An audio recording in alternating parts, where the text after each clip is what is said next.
Well, my parents were both in the movies in England. I was born in London, and my father was a director. My mother was an actress. They came here in the early 40s because my father was signed to do a Selznick movie, and they they just stayed in Los Angeles the rest of their lives.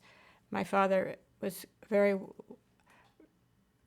successful director. He directed Mary Poppins and Jane Eyre and Absent-Minded Professor and Old Yeller. I could go on and on. He was a great man. And my mother was an actress who didn't have a lot of success in the beginning, but she signed to be in General Hospital when I think she was in her 60s, and she was in General Hospital ever since until she died at 92. And they wrote the part in for her. She became paralyzed, and so they wrote her Lila Quartermain in a wheelchair, and that was just great for my mother. I was playing on the beach in Malibu when I was 14 years old, and a lady walked up to me and said, "Can we take some pictures of you?"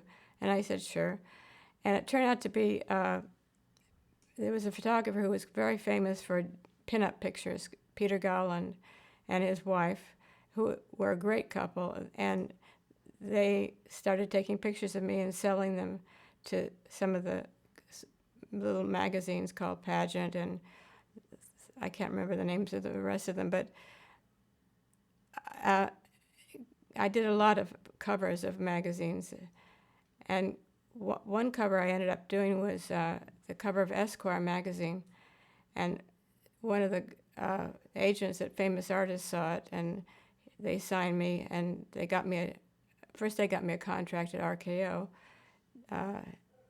which was virtually closed down. The only other person under contract was Ursula Andress. So Ursula and I did tap dancing lessons and fencing and all sorts of really unimportant things we learned. And I did one movie. I think I just had a walk-on. And then I was signed by Warner Brothers. At that time, I'd met my agent, Dick Clayton, and Dick was a big influence in my life. Almost everything I did in the movies, he was responsible for, including introducing me to my husband.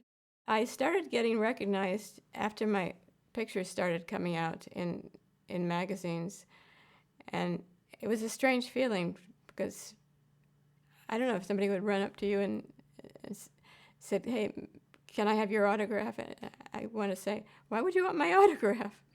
I haven't done anything." I didn't refer to cheesecake at the time. In fact, I was very naive. I didn't really think of it as in any kind of provocative terms or anything. I was just more interested in what poses I was going to do, and I liked the Gowlands were so nice. It was like they had a studio in their home, and they worked there, and it was just like a family.